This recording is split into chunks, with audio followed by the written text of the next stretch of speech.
Hey, welcome to A Free Solution.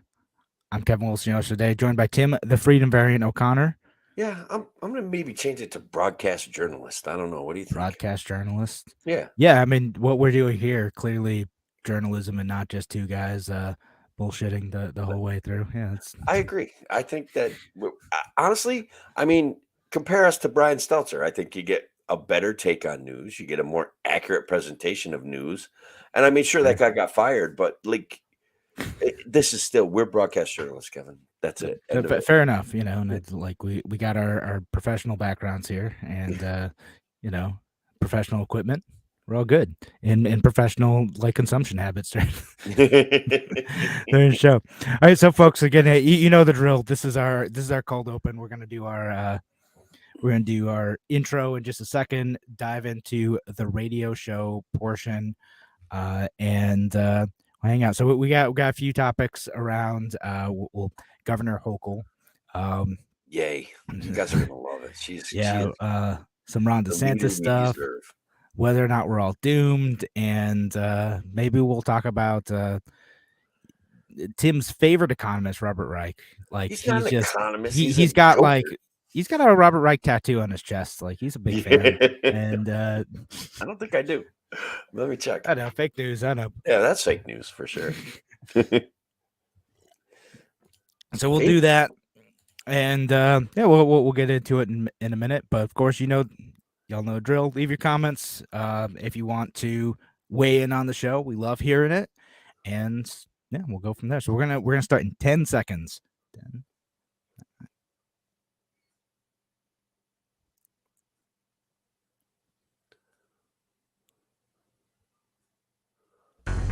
Now, an hour of clarity for exhausted people of our nation mired in toxic partisanship. Left versus right, us versus them. While we pay to keep our politicians fighting, how do we, the people, rise up and solve the great challenges of our time? We do it by embracing freedom and liberty. There may be no such thing as a free lunch, but this hour is as close as it gets. Welcome to A Free Solution. All right, welcome to A Free Solution. I'm Kevin Wilson today, joined by Tim, the Freedom Variant O'Connor. I'm here, Kevin. Maybe I changed my name to broadcast journalism because journalist, but you gotta say journalist like that. Journalist? That's how I want to say it. Okay, well, we'll try to work that in next time to recognize your professional bona fides. Yeah, and yeah, no, why not? You're just as good as any of them, Tim. I think honestly we get a fairer take on the news. We're anti-authoritarian, and I don't think people get that every day. Like they don't get that anyplace else. We're literally not here trying to fearmonger people into watching more of our show. We're trying to calm them down, help build a rational sense, and recognize that some of their problems are real, and some of them are manipulations by the government. Absolutely. All right, but coming up next is why you should be furious with Governor Hochul. I can agree with this one. No, but yeah, like no, but actually though, for real, it's not. She's awful. Thing. Yeah. So yeah, we got a few topics up tonight, folks. Some news related to Governor Hochul, some news related to Ron DeSantis. Tim's favorite economist at the end of the show. We'll see if we get to him. Mr. Robert Reich. And yeah, so and maybe whether or not we are all facing our impending doom too. We'll talk about the doomsday clock. We should be talking about it more. And again, I just said we're not here to sensationalize, but a legitimate conversation about the world events that doesn't include the fact that we're moving closer to a nuclear war is insane. We need to be talking about it. Yeah, we'll talk about some of that stuff. And thanks again for everyone who's listening. Of course, we're streaming online for this show.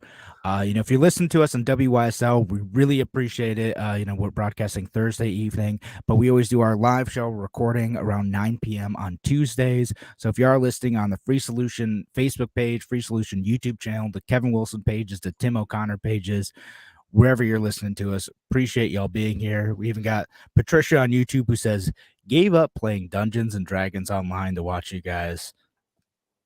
Better be good. I know it will be. It's going to be the best. Yeah, why not? Yeah, appreciate you giving up the Dungeons and Dragons just to watch us. That's nice. That's if it's game night, I don't know. I don't know if I'd do it. I don't know. But appreciate the dedication, Patricia. No, so let's talk about Governor Hochul and like so she did a conference today. We'll talk about some of the healthcare workers stuff too, and I know you've been looking at that. But like she was asked a question about qualified immunity, and in the first question, this is a question from like Zach Williams who asked her, uh, state police having trouble hiring people. It says there's anti-police sentiment, and asked her if she supports the proposal to repeal qualified immunity. State lawmakers are starting a new push. Do you support it?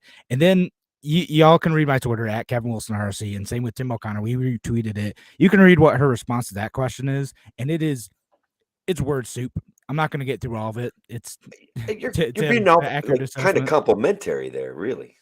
It's Yeah. just it It, doesn't. it goes all over the place. Talks about healthcare workers, and then like just waffles back and forth in her support.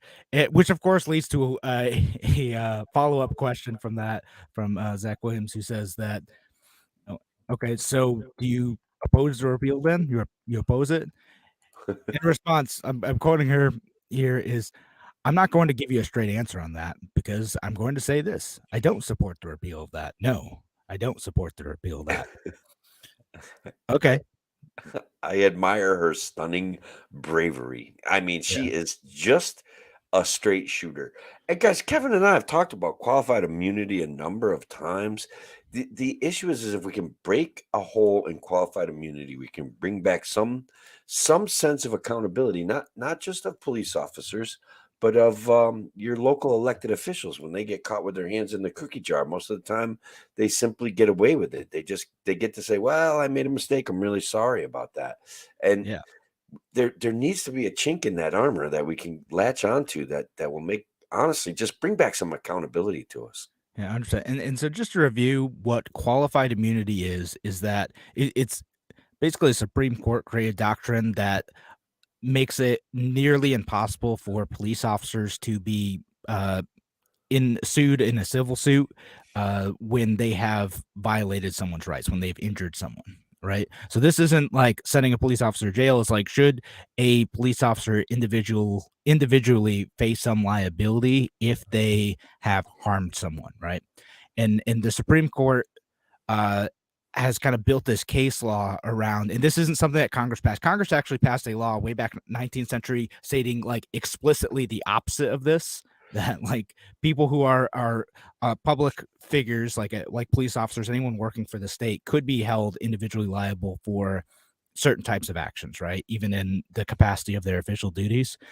And that kind of got twisted over time to say only if they violated constitutional rights as proven by previous case law. So unless some other previous case has said the actions of a police officer have specifically violated your constitutional rights, and there's a previous case of this, then you cannot get any sort of redress for a police officer who's harmed you.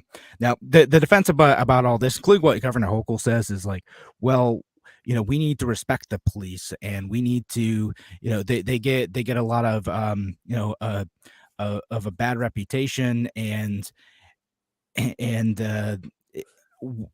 me see if I can find the exact quote. So she says, like, the vast majority are hardworking individuals who deserve more respect than they've been getting the last few years.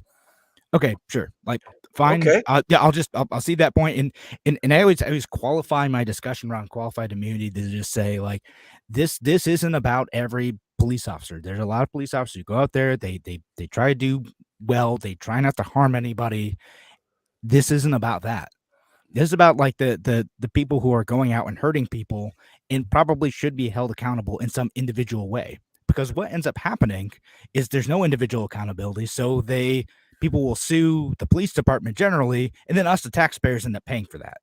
Absolutely. That was one of my friends, one of his counters to qualified immunity, and he happens to have served on the police force for a long time, was that they do occasionally, not occasionally, like 6 times in his life, he was sued, accused, and acquitted of things that he didn't do. It's a way for a defendant to muddy the waters of their trial So he was concerned with ending. And look, guys, a lot of police officers lean libertarian. They see the problems with the government. They do have a job to do. I get that that's a contradiction. I know libertarians get, you're not a real libertarian unless you hate the cops. I don't hate the cops. Sorry. But qualified immunity, I do hate qualified immunity, and I want it gone. Larry breaks it down pretty well as to suggestions on how to move forward with it, and a better way to protect good police officers and get rid of bad police officers. And qualified immunity contributes to all that stuff. The good cops protecting the bad cops, and so those are problems that these kind of things would help solve.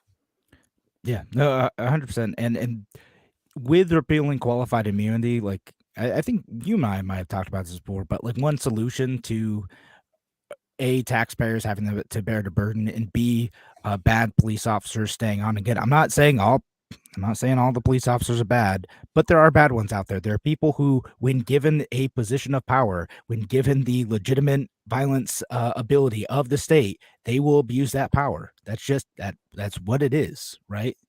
Like, and I think all but the most like delusional folks would admit, like, there are some bad cops out there. They all admit it, right? And they're like, we need to deal with it individually. Like okay, then let's do it. Qualified immunity is the way to do it, right? They don't connect the dots to that. Like we come up with the plans of saying, hey, they've got to have insurance. Yes, we got to pay for their insurance. Bad cops, insurance goes up pretty quick. Good cops, their insurance maintains and they keep on the job. Like, we'll be aware of what's going on, and we'll be able to see, publicly, openly. Like, if you get the insurance companies involved, this, like, they don't want to lose money on this. They want to keep collecting their premiums and be like, just not paying out at all, right? But if you have situations where there are police officers who are having to pay out multiple times, who've done like egregious things, and they, no one's bothering to press criminal charges against them, but they keep having civil suits against them, eventually insurance companies are going to say, no, you're costing us way too much money. We're not going to insure you. And that's a way that the market can deal with bad police officers. It's freedom, baby. That's all we're talking about here, right? Like a self-correcting system that puts things out in the open. So, like, I was sympathetic with my friend when he was explaining to me that he had been sued multiple times as a way to muddy the waters. How do we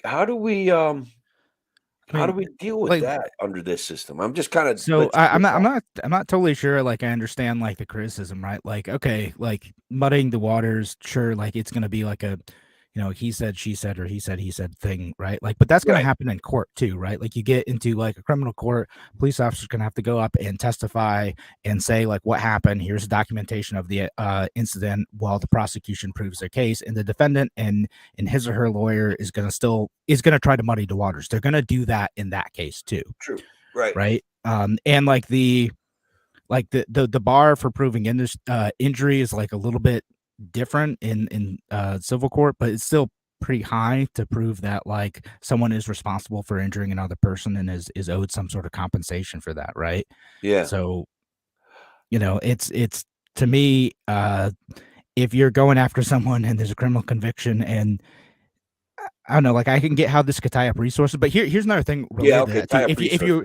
If you require insurance for these police officers, and they're the ones who are going to have to pay out if they do something wrong, the insurance companies are going to send their good lawyers over and cover the cost of those legal fees because they don't want to have to pay out.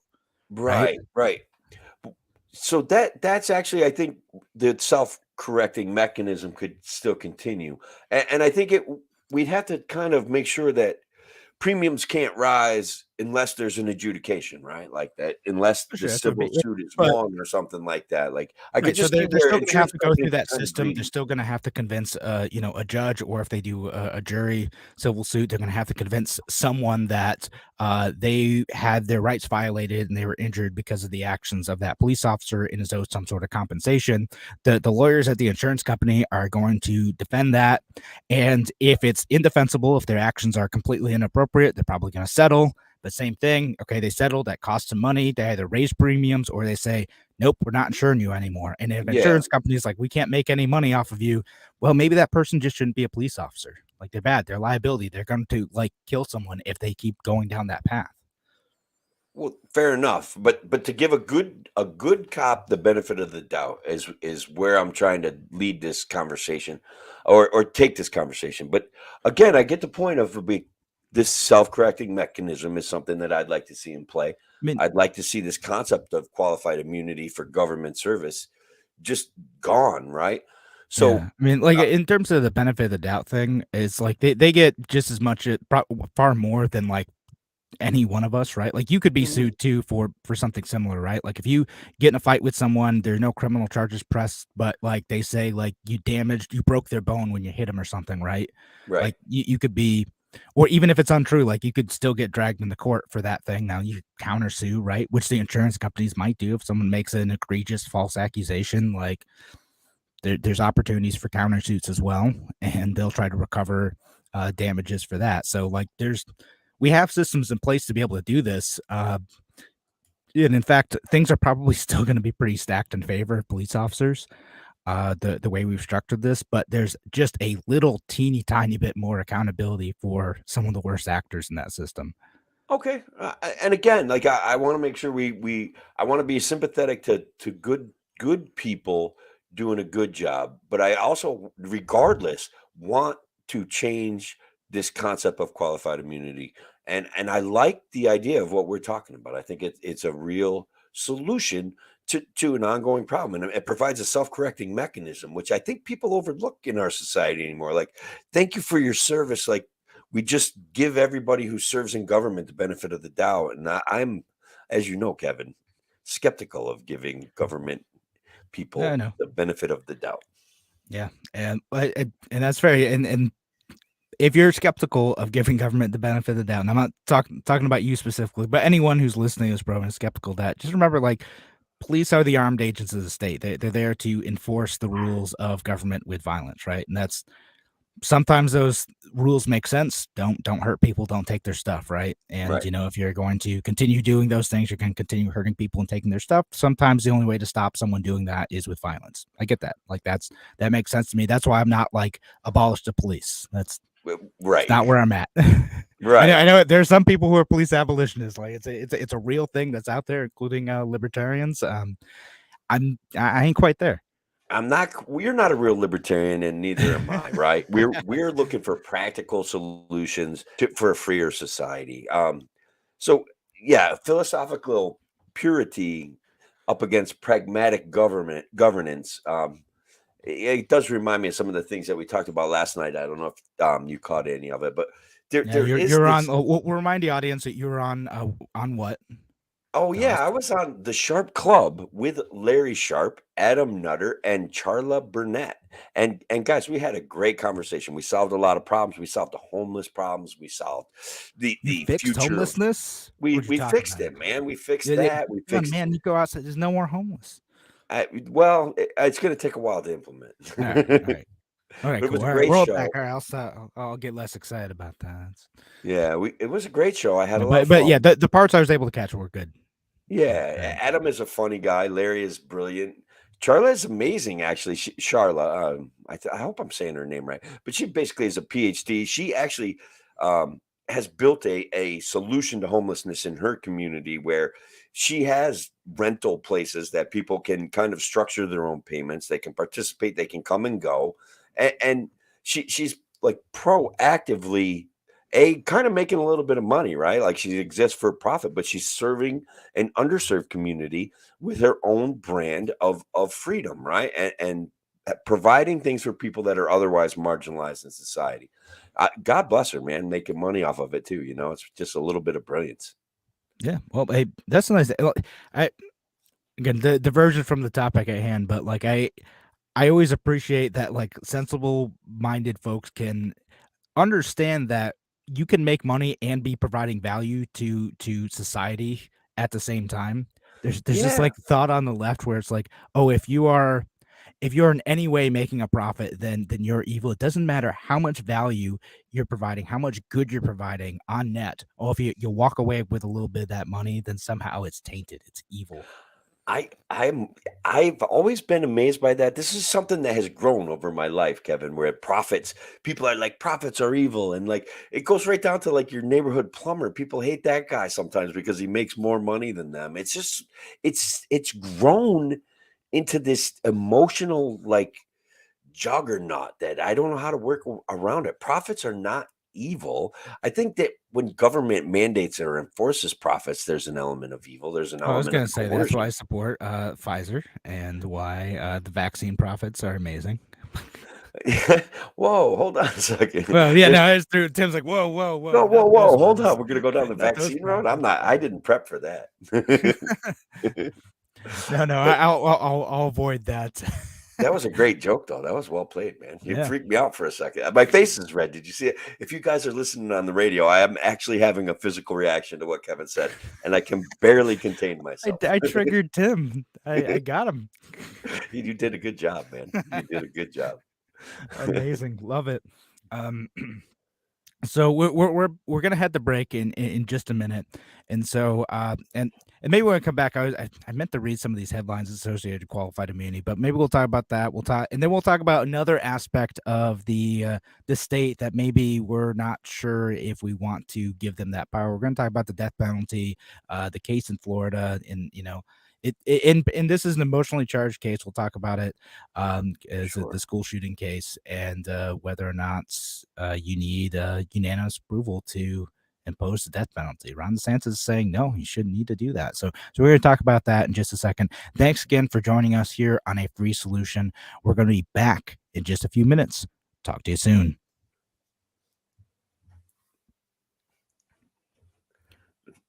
All right. That was well played, bro. That was really well done.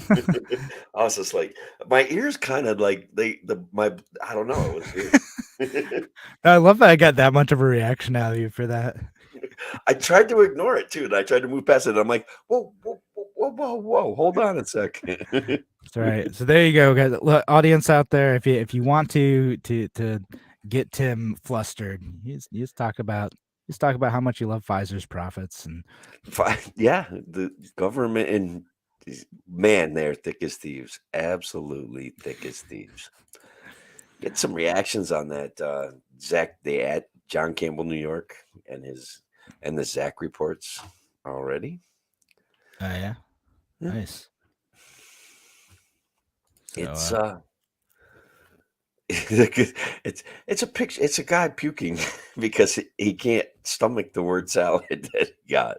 I love it. That's beautiful. Twitter is a beautiful place, guys. It amazing. really is. It really is kind of fun.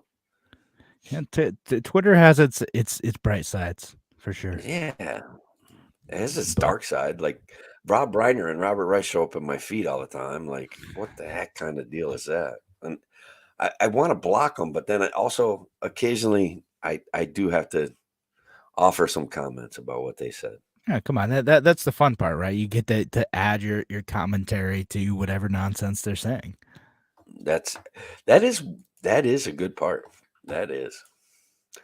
All right, so we'll go back at 24 minutes, and yeah, be there again. The folks listening, leave your comments, and got anything good to say? We'll read on air. We will absolutely do that. It's good. And all right, back in 10.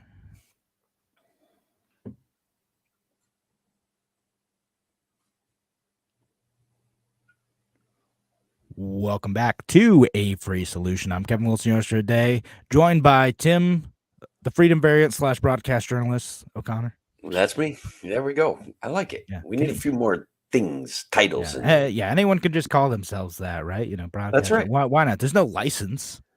There isn't. Not yet. No, if Chris Cuomo can be a broadcast journalist, so can Tim O'Connor, and so can Kevin Wilson. Isn't he just a podcaster now? Like, does he have probably, an actual show? Everybody has a podcast, but he's not a real libertarian. No, I think that is probably the most accurate use of that statement. He's not a real libertarian, indeed. He is not. People are talking about being libertarian. Bill Barr came out with a big statement this past week on the Bill Maher show. Bill Barr on Bill Maher said, we have to move in a libertarian direction, or society is going to crash and burn. I'm paraphrasing. I'm adding my own color to it, but it was interesting from a guy who's made his living off of enforcing the rules of the state. It was very interesting to hear him say that, see him say that. Every once in a while, that I think that Republicans occasionally recognize the excesses of the government system that they've been a part of, and recognize that their supporters, their voters, recognize those excesses. Although when they're in a position to actually do something about it, they go ahead and do the opposite. They just do. constantly. And so Ron DeSantis, the freedom-loving Floridian governor, Kevin, that's who we're going to talk about now. Yeah. So Ron DeSantis, again, the governor of Florida, was talking about the death sentence decision for the school shooter.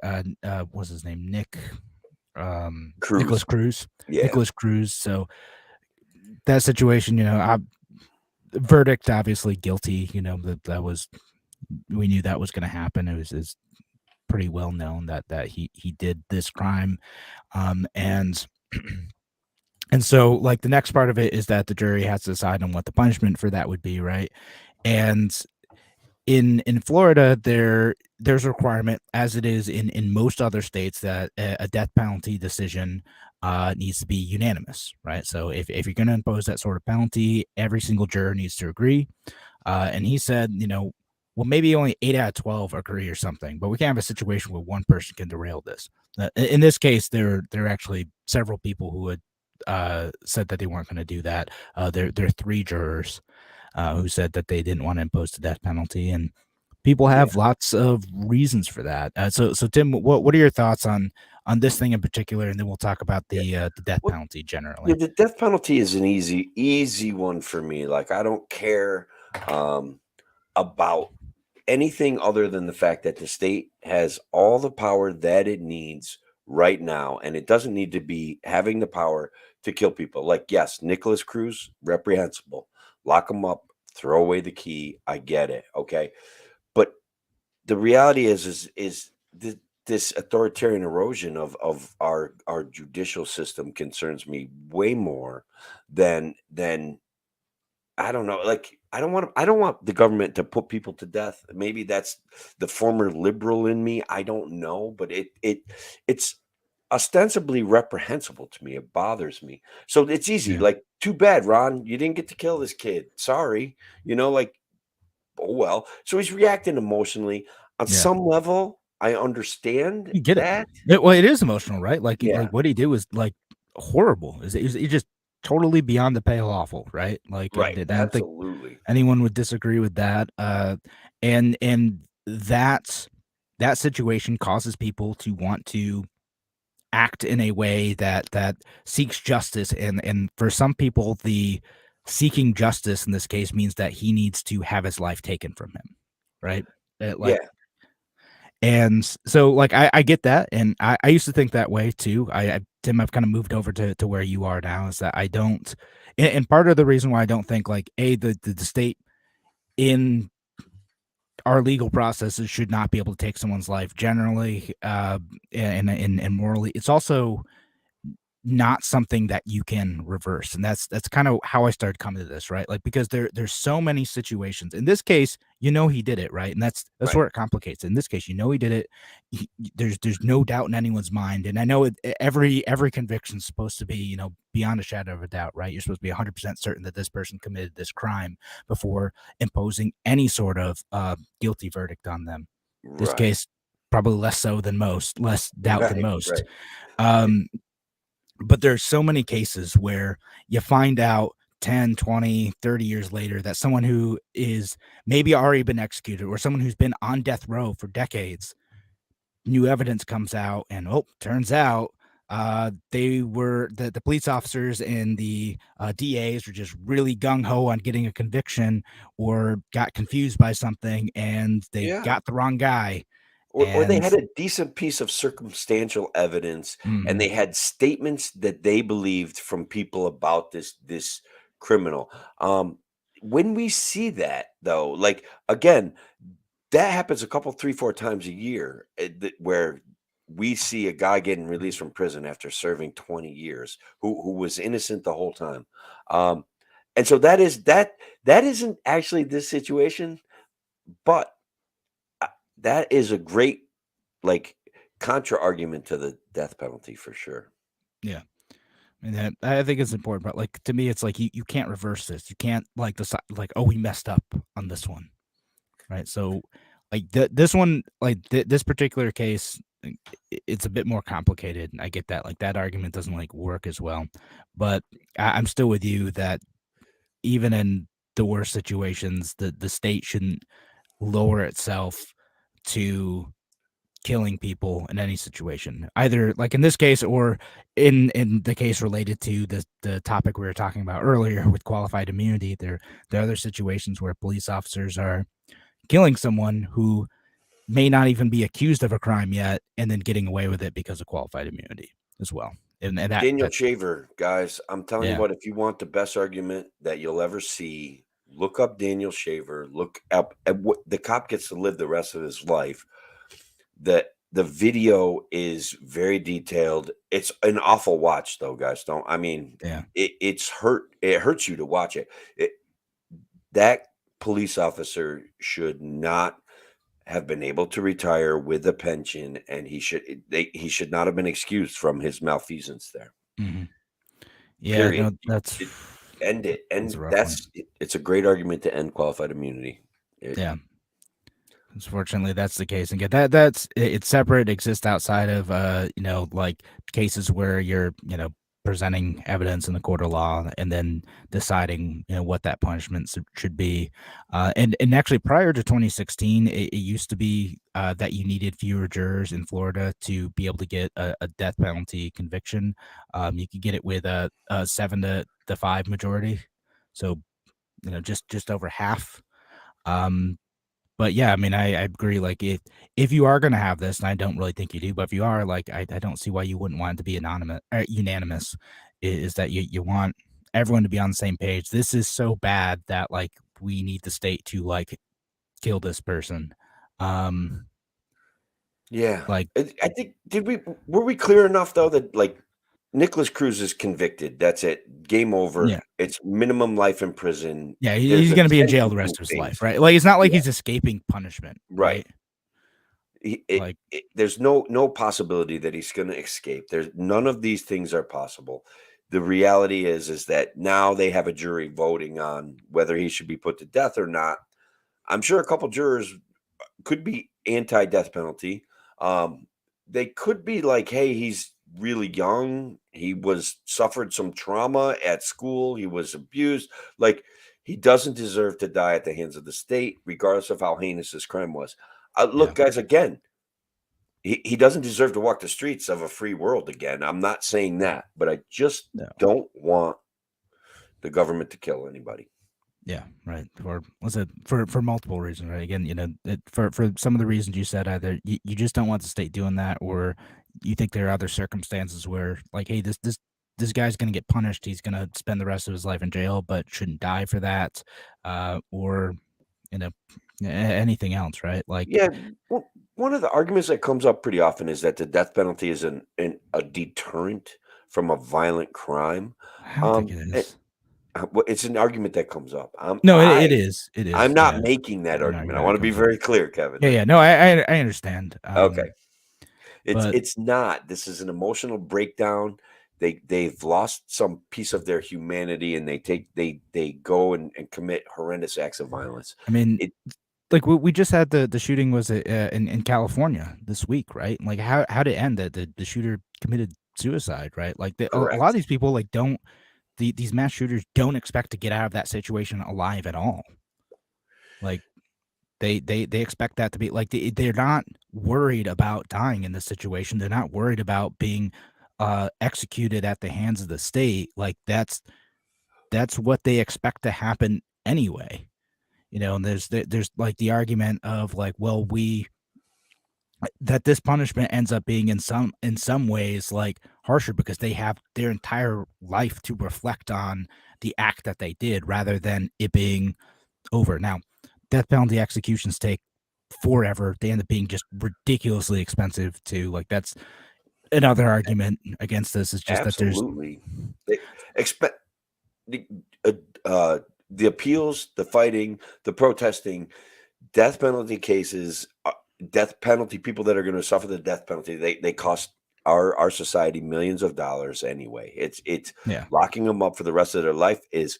I Weirdly, believe I it's read a cheaper. study that it's cheaper or at least not as the lawyers Yeah. don't get as rich off of it. I'm glad Exactly about right. that. And and then there's the fact that there's no nice way to kill somebody. Like a lot of times it does end up being way more brutal than you'd expect. You're also getting doctors who have to like get involved with violating what they feel like is a violation of their oath, or in worse situations, you get non-medical professionals involved, and you end up with botched executions that are just horrific. Um, and all sorts of reasons to avoid this. And I know, like, I don't know, I think the guy deleted, but there's a Rochester radio host who was talking about how like, oh, we used to hang horse thieves. Maybe we should do that with like uh people who steal cars too. I'm like, oh my God, what a barbaric thing to say. It is. It's incredible. This slide towards authoritarianism and government power. Like I hope. Yeah. Did he And win? that like it's that toxic mindset too, right? You said that slide towards, government powers. Like if you start accepting like, oh well, maybe the state should kill people for their crimes. Like like the many governments have kind of slid into that over time. Like, oh yeah, like we just gotta get rid of them, right? And then yeah, the appeals and all the messy stuff that ends up being expensive with death penalties, like you think you want to just like rid yourself of that, but like do you really want the state executing people like quickly, efficiently? Because guess what? You're gonna just start killing a lot of innocent people and probably mostly political enemies. Like that's what's gonna happen. That I guess that's part of the long term fear, right? Like it always breaks down to me. Like at some point, if you give them the power to do it, where do they? That power just seems to be growing massively. Why give them any more power? Yeah. Period. No, just stay away from it. I'd rather in most situations the state not have that power because gosh, every time the state has the power to do something, they seem to want to find new excuses to use it. Yeah, yeah, absolutely. That kind of segues towards the doomsday clock kind of thing, right? They figured out how to make an atomic bomb back in the 40s, early 40s. Mhm. And in 1947, I think, if I read the article correctly, if I'm recalling it right, they came out with this doomsday clock of a human-inspired catastrophic event that is going to end society as we know it. And Mhm. lo and behold, this year, um, Oh, they moved it. Tim, I'm apologizing that because you know why? We're starting Okay, to head the break. all That's right, it. let's Yes. do it. So we got two breaks this show. So we're gonna save that for our third segment. Perfect. Even though I don't have a nice fourth segment to start fake news, maybe we'll see if we get in there. But we'll start that in a few minutes. We got about doomsday clock. We're gonna talk about maybe some fake news, maybe some Robert Reich stuff, and we'll see what else we get to. All right, thanks again for joining us here on A Free Solution. We're going to be back in just a few minutes. Talk to you soon.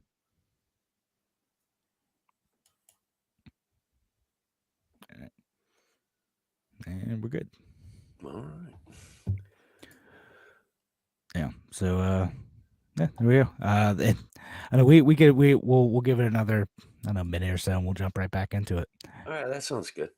Yeah, That'll give me and to you can do your reading, catch up. reread the article a little bit. It does. It gives me a discussion point for Diane Sayer and I talked about it a lot. And we when we were kids, we used to talk about nuclear war and nuclear annihilation, and it kind of all went away with Gorbachev tearing down the wall and the Cold War kind of getting set on the back burner, and it Mhm. felt good, you know. And here we are, kind of battling it out in Ukraine, and Russia's has threatened, not Yeah. regularly threatening, but to use nuclear weapons. And look, I'll talk about it when we're doing the show. Yeah. We'll go back in 5 seconds. 5, All right. 4, 3, 2, 1. Welcome back to A Free Solution. I'm Kevin Wilson, your host today, joined by Tim, long middle name O'Connor. Perfect. Yeah, I love it. Long middle name. And all right, and so we're gonna talk about the doomsday clock, right? So again, you're explaining what the doomsday clock is. Like there's the Bulletin of Atomic Scientists who made this clock to kind of represent, how close are we to nuclear annihilation, right? Correct. Nuclear annihilation, but they actually have broadened their perspective. I'm going to mention that a little bit too. But they've broadened their perspective from being about a nuclear catastrophe that will end human civilization. Maybe not every single human being on the face of the planet, but it will end civilization as we know it. And so they've expanded it to the pandemics, and they've expanded it to global warming are also included. So this year they moved it 10 seconds forward to 90 seconds till midnight. Now I remember a time in the 90s when basically the Cold War was over, where they actually slid the hands of the doomsday clock back. And the 90s was the early 90s, especially late 80s, was just an amazing time from what I remember of it in our society. So things kind of had shaped up. So now here we are. Like, I don't think we're talking enough about what will happen if Russia decides to use nuclear weapons. I had a conversation with Diane Sayer about it. As some of you may know, she's good friends with Scott Ritter, the former weapons inspector, who was calling out George Bush pretty much the whole time about, look, Iraq doesn't have weapons of mass destruction. We're here under false pretenses. And now basically that's become on some level common knowledge and part of our accepted zeitgeist, right? So he's here saying, look, you guys are wrong. Like, we can't just poo-poo nuclear war. He's like fatalistic about it. He's like, if Russia will wipe us off the face of the planet. I'm more of like, any kind of nuclear confrontation is going to change life as we know it. And so the atomic scientists seem to recognize that I am correct. I think that you're correct. Yeah, that's their criteria for evaluation. Is Tim correct? I think that is a fair statement that it would change life as we know it. It might not end humanity, and I'll see if I can find there's like a guidebook on like how to survive like a nuclear strike in your area too, which is fascinating. But we should probably all kind of get that and bone up on it. And iodine, guys, you got to have some iodine around. I mean, these are things that are important.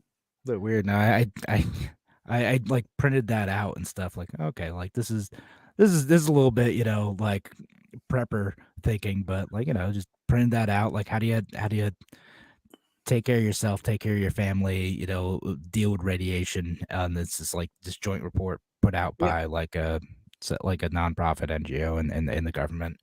But anyway, so on kind of like the idea of the nuclear threat and like related to Russia, I will say, like, specifically one of the threats that was made recently was that the former prime minister of Russia, and I think his former president too, had put out a thing on Telegram saying that it was Dmitry Medvedev, or whatever his name is, and so he put out a thing saying, like, well, if we lose, like, it's unprecedented for nuclear power to lose, so we're, they threaten to use nuclear weapons in that situation, right? So let me make the kind of devil's advocate argument for, like, because his thing was like, if the West keeps supplying Ukraine, then like they'll have no choice, right? Because they can't afford to lose this war.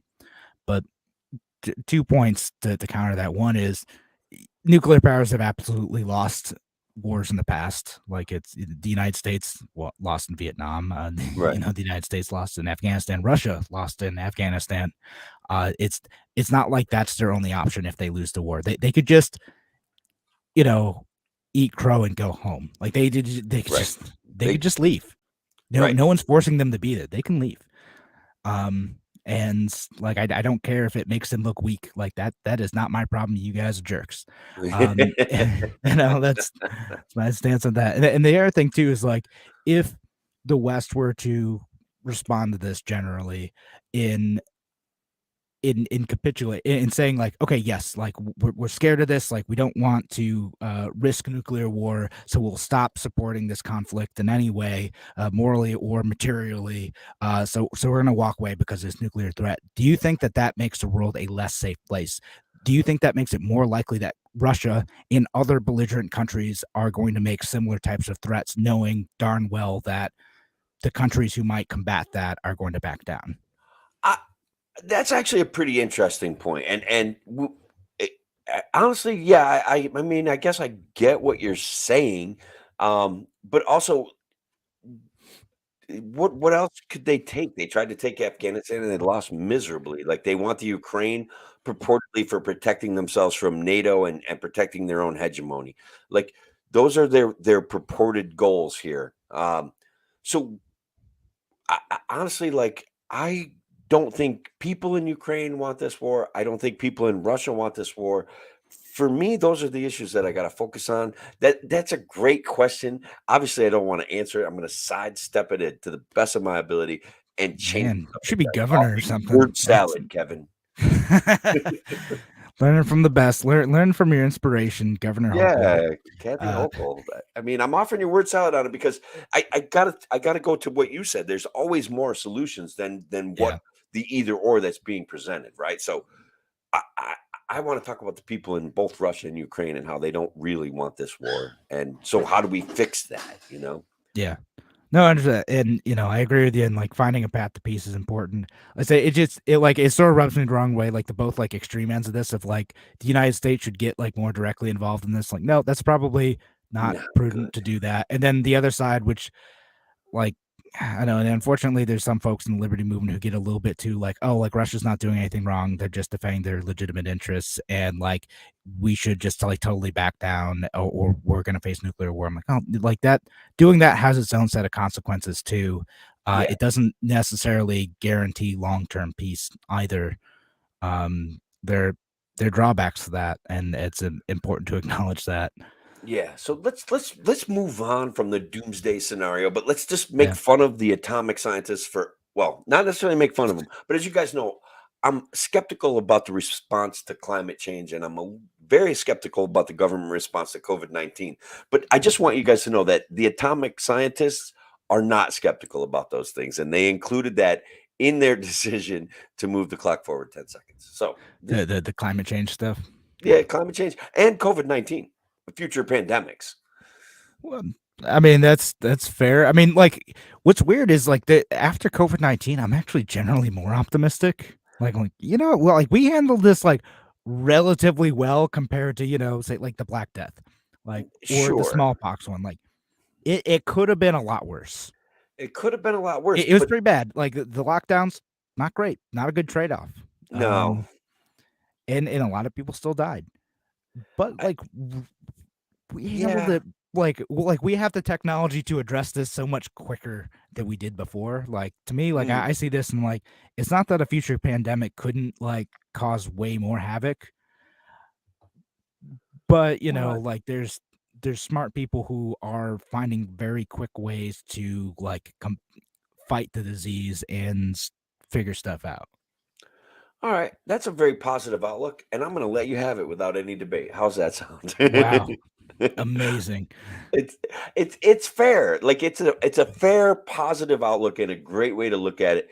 I am gonna try to look at it that way myself. I'm gonna put some effort in. No. So there are a ton of great lessons about how we can respond to pandemics better that we will absolutely not learn out of this though. Like there's That your pessimists. we will absolutely continue to. And look, COVID itself could have been more serious for many more segments of the population, and Yeah. that's part of that trust was violated with how they handled COVID. I think I don't think Yeah. that they played it as straight as they should have, and we punished people that literally punished them in the sense that there was they didn't need the protection that we offered them. We didn't need to take things from them. And yes, we should have done better. Like Yeah. that's my only counterpoint. And people know how I feel about the government response to COVID. So I feel like I've talked about it ad nauseum. Yeah. That's what I get. Like, again, to me, like we're at a point in technology where pandemics are getting a lot easier to deal with. Not just in terms of like finding like cures or vaccines or anything else, but also like, could you imagine if this happened in the late 90s, right? Like we're in an environment where like everyone had to be in person to do like so many more things, right? Again, Sure. I recognize a lot of people still had to be in person to do their jobs. Like that's a thing, but it's worse if you, in order to keep your job, you have to physically be in an office all the time. It just wasn't really an option to work from home in the 90s. We had something of a pandemic in the 90s, a swine flu of sorts that was pretty serious and had at first a really, really high death rate. Yeah. And so what we did was kind of ignored it, like, to be honest with Right. you. So Well, something similar happened in like it was like what, like 2010 or something. There's another serious flu outbreak, and man, I was at college, didn't even notice, like wasn't a thing. Like it's not like I had to do the whole like remote classroom thing. we had an outbreak at my school where, like, literally everybody got sick. Like, they were taking people in buses to the hospital, and, like, it didn't Wow. even make the national news, bro. Like, they didn't even shut down the school. We're just like, "You guys are gonna get sick, and good luck, and if you get really sick, there's a bus leaving for the hospital in 15 minutes." I am Yikes, not that's kidding you. wild. People were I ended up going home breached across a vacation, right? And I didn't get sick. I was like spraying my door with Lysol and kind of joking around and doing whatever I could to avoid it. Mhm. And then I just went home and got drunk for a week, and I was fine. Like, I got sick really sick one night when I was out having drinks, and then after that, it was like, all right, I'm good to go. Like, so that's a you know that's how I handled my local pandemic. It was Yeah. serious though. I don't even think they identified the cause. Like, it was probably food poisoning, right? Yeah, that's nuts, man. Like I bus mean, loads to the hospital is like what gets me. Like, I yeah, honestly, it just this conversation, I've kind of put it in the back of my head because it was such a minor event. But actually, in this day and age, it would be world news, bro. Like, I am not kidding you. It was people, 70, 80 kids. Like, it was crazy, and everybody got sick except for me. yeah, that's nuts. But I don't know. Listen, the just to close out the doomsday clock thing. Like I get like the increased worry about nuclear war because of the whole Russia-Ukraine situation. I don't know that Russia is suicidal enough to do that, because if they do that, they're gonna face some pretty swift consequences, and it's not gonna be good for any of us, probably. But they Right. also know that. They know that, like, hey, if you do this, like, there's a chance that you're getting obliterated, right? Like that NATO will not allow the current government of Russia to exist any further, right? Like that's what's gonna happen, for better or worse. That's a thing that'll happen. But the rest of the stuff, I'm generally more optimistic about. Climate change, I think we can out technology it. Pandemics, same thing. Honestly, if we invest wisely, we can make a lot of money off this climate change thing. I mean, there's like streets in Kingston that eventually the ocean's got to make it up to. Like, they are going to be beachfront property, bro. Like, I'm just saying, if we do this right, people are going to get rich. Yeah, 100%. Speaking getting rich, I want to read a real news or fake news headline for you. All right, do it. You tell me if this is real. Egg seizures at U.S. border are up 108%. Are people trying to smuggle eggs into United States to take advantage of the high prices? Real news or fake news? That is real news, man. Black markets find a way, brother. Like, this is real news, and I love them for it. Yeah. Period. No, it's a real thing. People are trying to smuggle some eggs to kind of just get around and meet demands where they can. We promised a little bit to talk about Robert Reich, although we've got like a minute left, and Oh yeah, man, like because he's on about how it's all corporate greed that's driving egg such a prices, joker. which yeah, I know, like Maybe we'll spend like 5 minutes talking about this and like a bonus segment for those listening online. But Yeah, let's talk about it a little bit yeah. afterwards. So we'll talk about Tim's favorite economist, Robert Reich, after in the bonus section. If you're listening at WYSL, appreciate y'all being here. Appreciate y'all being a part of the show. Make sure you catch our podcast too. Look for a free solution anywhere you find podcasts. The full episode there. I get those up the same night we record this on Tuesday nights. Get those done. All right. So thanks again for joining us here on A Free Solution. Have a wonderful, wonderful night, folks. Take care. All right. And we're back with our free solution for our online audience, right? And so Robert Reich, though, this guy. I can't believe how many likes he gets on Twitter. Like I still think it's got to be computer generated because you go into his comments and everybody's making fun of him. I mean, he knows how to get good like rage engagement. And let me read the tweet about it. Is he says egg prices are up 60%. That's absurd. People are paying upwards of $6 and $7 for a dozen eggs. Why? Corporate greed. Corporate greed. Corporate greed. Lightning sounds, thunder. Yes. So Cal-Maine, the largest egg producer in the U.S., is raking record profits, $198 million in the latest quarter. That's a 65% increase from a year ago. It goes on, right? Like, sure. Yeah. With all this, like, something to keep in mind with egg producers is, like they're usually there's a conflation between like profits and revenue in a lot of these situations. That's why he's not a real economist. Like he literally can say anything that supports his position, and it doesn't have to be true. And then he gets 110,000 likes or 23,000 likes. Some readers though, some other tweeters. I don't know if he like doesn't know better or if he does and doesn't care. Like with him, I genuinely do not know sometimes. Right. I think we give him the benefit of the doubt because of his history of working for the Clinton administration and having TV shows and stuff like that. But he's been wrong about everything, and he has a one-track fascist kind of way of presenting things that does nothing. So readers of Twitter added context to that tweet, right? Egg prices are up because of an ongoing wave of avian influenza, which has killed 29% of U.S. egg-laying birds. So that's almost catastrophic unless, like me, you can get eggs from your friends and family. And I'm not kidding. I have 54 eggs in my fridge right now.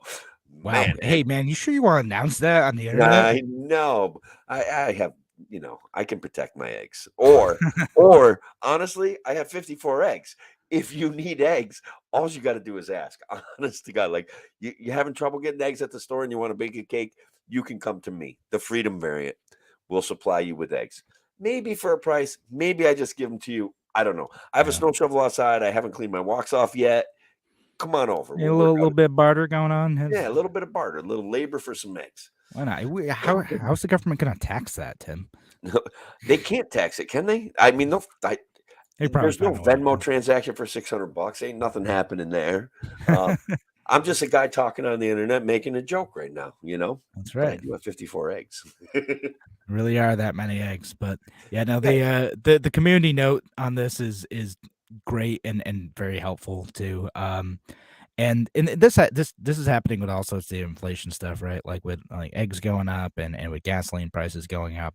And what is like so bizarre about this, and libertarians and actual economists are quick to point this out, is like, okay, so when the prices fall, are these companies all just being generous now? Did they suddenly decide to be like, yes, we've decided we hate profits now and we're going to just give this away?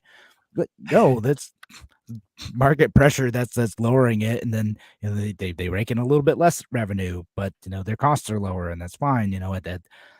At the end of the day, they're still figuring it out, or sometimes they're not, and they have to close stuff down or rearrange or get into other goods. Okay, and then that lowers the supply, and then the prices go up again, and then other players get into the market because the price goes up, and that lowers it. It's what happens in a free market. So every position he takes supports the notion that A, leftists should be running the government, and B, leftists should be running corporations through the power of the government. Like that's his economic outlook. Like he doesn't give a crap. Like he wants you to be mad about eggs, so you vote for Joe Biden. Like that his economics is a campaign slogan for the Democrat Party. Like it's not even real economics, man. Yeah, give us power. We're gonna fix this problem for you. No, they won't. They're not going to. They Don't will believe it. not. Joe Biden. They, look, Yeah. he's smarter than everybody says he is. But he's also not smart. He is smarter than everybody says he is, but he's still not smart. Well, sometimes I think he's cynical. Like he does this stuff, and he's just like, I know if I say this thing, it's gonna get people riled up, and it's not really about like fixing the problem. It's kind of about like just motivating people to be on his side on something, getting people to vote for him again. That's kind of Yeah. what it is. Joe Biden's really good at it. That's why he's been in politics for, I don't know, Yeah, people are 60 getting all years. upset that he's a liar. I'm like, he dropped out of a presidential race because he got caught plagiarizing his did. law school work. Like, how did we forget? How does the zeitgeist let go of that stuff? Like, honest to No, in the God. age of the internet, like it is weird that it didn't come up more often during the 2020 campaign because so many parts of the media were like, Trump's a liar. To be clear, he is. Yeah. He is a liar. But so is Joe Biden, like just all the time. Either lies because he's just like making stuff up and I don't know, like what the heck are you talking about, Joe? And then other times like where he just the plagiarism thing, like just straight up stole like someone else's work or straight up stole like speeches. Stole campaign speeches, stole biographies, like just make stuff up about like he said he was like a trucker for a while. Like what? Dude, what are you talking? You are either like senile or a liar, and I don't like the implications of either one of those. It's just bad. He's definitely a liar. Like that's the thing. That's why I love George Santos. This guy got caught early in his political career. And everybody knows he's just going to keep lying, and they're going to keep reelecting him. He got a committee. He got a couple of committee positions. One, the science committee. I wish I could remember the name of it, but also the small business committee. He is on 2 committees, and then I can't imagine he may even be on 3 committees. Yeah. So I know, like, so he got 2 committees, the House Small Business Committee and I think it was a Science Committee, but yeah, the House Science, Space, and Technology Committee. Trust the science, baby. Just trust that science. Yeah, like, George Santos is like Kevin McCarthy. Like, why? Well, you didn't have to. You could just you can recognize that this guy, like, maybe not someone you want to associate with. Just don't assign him to stuff. Like, just leave him off. It's going to help all the Republicans. Like, no one wants to be associated with this. I know. Honestly, that brings up somebody calling Kevin McCarthy out for not letting Adam Schiff, Eric Swalwell, and Ilhan Omar serve on committees. A fellow Republican's calling him out for that. She's like, I said it was bullcrap when it happened in 2020 and the Democrats did it, and I'm not going to change my position. I will say that to me is why, at the very least, I'm more sympathetic to Republicans, because at some point there's always a Republican that breaks ranks and speaks truth to power, So like, not the GOP, okay, but Republicans as human beings seem to be able to. I don't know. I'm glad that Adam Schiff's not going to get it. I think it's great soap opera drama. Eric Swalwell, like any guy that threatens to use nuclear weapons against the American populace, even though Joe Biden kind of made the same like lighthearted threat against American people, shouldn't be on any committees. And Ilhan Omar is an anti-Semite, and she's kind of evil. So whatever. I'm just saying how I feel. Yeah. I identify as not liking Ilhan Omar. That's fair. There are some things she says and does that are absolutely worth criticism, and yeah, I don't. It'd be nice to elect a few less people like that.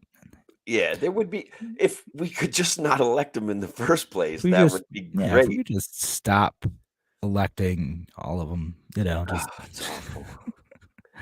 no. It's I know. so When bad. I said that, it sounds like I'm against like the Republic. I mean, all of the bad ones, all of them. So like just I'm everyone except for like Justin Amash, yeah. and maybe Thomas Massey when he's had his Wheaties. I don't know. Like, Sometimes Rand Paul. Sometimes yeah, Rand Paul comes really close to sounding like a libertarian and being at the very least philosophically consistent. But I yeah, do always, every time I say that, I want to remind everyone that he crapped all over Edward Snowden when Snowden he started did. whistleblowing. He was so leading the news cycle with he should not be releasing these secrets. This guy is a traitor to the United States. And it's like, are they true or false? Like that's what I want Important to thing to know. know. Turns out they're Yeah, true. So I haven't never forgiven Rand for that, to be honest with you. yeah. No, he's like occasionally he'll sound really libertarian, but he doesn't identify as libertarian. Like, he once called libertarianism like an albatross on him. Like he doesn't like the association. Whatever. He does do libertarian things. The Breonna Taylor law was a Yeah, libertarian I'll say thing. he does occasionally do some libertarian things. He did, despite some of his reactions to whistleblowers, like he has worked hard on like the NSA stuff. He does that great. Hey, this is what we spend our money on. He does that every year. Like here's Oh, some that items from the his budget, Festivus like stuff. cracked I do up like his quail. Festivus stuff. Like we spent $500,000 on studying cracked up quail. Like that's weird. We don't need to do that. How will we know what happens when we give quails crack, Tim? Like you gotta know. You gotta do the science. George Sometimes Santa's gonna be approving studies like that soon. that guy, I can't wait to see what that guy comes up with. This is going to be epic. Holy cow. It's and again, I think that George Santos got caught for the entertainment value, right? Like I think that there's profit in sensationalized news for news outlets. And I do think it's more profitable to get a guy elected or let a guy get Oh, elected and then call him out. And then I like, oh still hey, don't think look so. what we just Like, found about you, like no, like I still think it's like just the Democrats dropped the ball. Like it's weird that they didn't, right? Like they didn't do anything. Like there's nothing to gain from Democrats not calling this out before the election, because like you imagine you make that the national like narrative is like you have this dude who is an absolute bonkers liar. Like you make him the face of the Republican Party. oh, that would have been I see what you're saying. I Yeah. think I wonder. I wonder. That I'm gonna have to ruminate on that one. I like that. Yeah. Like it's That's a good conspiracy way of looking at it. Like, how did they drop the ball on this? Yeah, like it's just wild incompetence. Like I don't know. Like I don't have any other. There apparently were some stories like locally about it, but like they didn't gain much traction in the district. Well, Which is that district weird. was hungry for a Zeldin win and a Republican win. So Yeah, like I mean, gosh, if it never really made it up to any of the newspapers up here, but like, man, that would have been like a great fake news item. Like during the campaign, I would have done like half a show on that. It's hilarious. oh man, it would have been great. I hope he comes on the show. There you go. Hey, George Santos, you're invited to a show. I want to hear your stories. we want to know what it's like to be Jewish. Man, he's got, I don't know, How do you get just to more make the stuff, claim and who that you're knows? Like he might have been like a drag queen in Brazil for a while too, or maybe not. I don't know. Like there's Yeah. all new Yeah, stuff no, that he's had a very an interesting history. And look, I think right now anything that comes out, I kind of believe it. I'm just like, yeah, no, he probably did yeah, that. Like, I'm yeah, not that makes doubting sense, man. anything. He is the Forrest Gump of Congress. Like it just He could be. Alice, that's a great question. How do they get constantly elected when they don't look out for us? I don't. It's a system, right? There's a oh, problem with the system. The system is incumbency is such a huge advantage. It's amazing. I I mean, don't know. well, I'll offer two explanations. One is that a lot of people are voting, and they are more afraid of the other person getting elected than they are in voting for someone who might be incompetent or doesn't represent their interests all that well. Like that's how, unfortunately, a lot of people vote on negative partisanship now. They're afraid of the Democrat or they're afraid of the Republican, so they're going to support their imperfect candidate, and you end up just massively decreasing quality of that. But there's also like, and this might be some like self-justification, right? Like I'm not just voting against the other guy. I care about these issues that they care about. There's Right. that they are looking out for me. Like I voted for him, so I must be voting with my best interest. There's a little bit of self-delusion that goes on with this There- with some There's, folks. I still think there's this love of power too, being affiliated with the win and hoping that your guy is going to do something to punish your enemies. I think that to Oh, sure. me, it seems like so. Anyways, let's talk about this Mike Tyson thing. Oh, okay. Yeah, you sent me that. I did. I don't know You much didn't about read it, this. so basically, as probably everybody knows, Mike Tyson spent some jail, did some jail time for a non-consensual, for rape. Okay, like that's what he did. He spent 2 years or 3 years in jail, um, and now he's getting sued by someone else, basically in the same time frame when he was really popular, and so he's getting sued by somebody else for like $30 million for a non-consensual sexual act, and he's just like, well, it was consensual. I don't know what to tell you. What do you think about old Mike Tyson? I don't know. That sounds pretty bad. I don't know if it's true or not. Like I don't have strong opinions on it.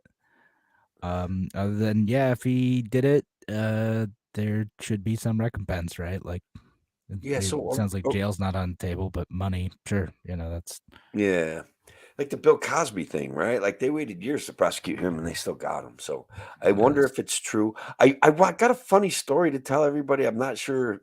I have to kind of like, as you guys know, I used to work in the restaurant business, and so stories would come to you, and perhaps people you knew would put themselves in wild situations. Because Kevin, I want to tell you right now, the '90s and the late '80s were the wildest times ever. Like people had money, people were doing crazy stuff. We'd go to shows, we'd go to concerts, we'd do all the wild stuff. Maybe it was just an age thing, but like I know people that have, let's say, Evander Holyfield and Mike Tyson were having a fight in New York and they were up in our area, right? And so yeah. like Evander Holyfield was going to bars, like picking up chicks and you know Uh, offering them compensation for certain things. Now, well, I'm just saying, like, maybe Mike Tyson needed a better strategy. I don't know. fine as long as it's all consensual. That's the important part. It's consensual. Like That's if it's it. it's not consensual, then yeah, no, that's pretty uncool. Could that be construed as slander? Because I could actually kind of prove this allegation. Like, if somebody accuses me of slander, I'm warning you. I can prove this. There you go. Well, we'll see. We'll see how things work out. You know, um, This is I know quality content that you are not going to get anywhere else. that's fair, man. That's why I'm a broadcast journalist. Tim's telling stories. You better be ready to back that up, man. Oh, I Uh, can. I don't know if I um, can. Maybe it's just a story. I just made up a story to make our show, the end of our show, a little bit more interesting. all right. Oh, city council member liked one of my tweets. Rochester Really? City Councilman. Yeah, yeah. Why? So the city of Rochester. We talked about this a couple weeks back. The city is paying a bunch of money to have police officers like now just like outside of school. So they voted on a bill for $336,000 for overtime costs for police outside of city schools. That was related to like a shooting that happened outside of that school. And I tweeted, I get why people feel the need to do something, but would this actually have prevented the shooting? Will it prevent them in the future? Did it need to be an additional overtime expenditure? The person it passed 8-1, and the person who voted against it, Stanley Martin, was the one who liked Okay. my tweet. That's cool. Yeah, no, interesting. She's very. I think it's fair to say she's very anti-police. Like she is leading towards like we need to like dismantle police as a institution. I don't think that's an unfair assessment of like where she is. Right. Yeah, but yeah, that is still either way. Like I don't want to spend more city money to pay police overtime to sit outside of schools. Like it couldn't have been done within the already massive budget of the Rochester Police Department, and is really putting these guys like extra in front of schools. Is that actually going to have prevented this particular situation? No, it wouldn't have. They would have done it anyway. I mean, Right. That's the issue. but Yeah, no, oh, we had a good conversation about that. We actually have as many viewers now as we had during the show. But Yeah. it's about that time, Kevin. I am whooped. I've been working on my house like crazy. Like crazy. Nice. Yeah, new bathroom, new kitchen sink, new kitchen sink countertop, like whew, just nonstop. Getting your house fancy. You gotta have a house to match the wealth that you have in eggs now. Yeah, yeah. I mean, I gotta have a place to sell my eggs. That's right. I want people to feel comfortable in here. All right. So suppose we'll call it a night. Thanks everyone for listening. Appreciate y'all being here. Have a great night, folks. Take care.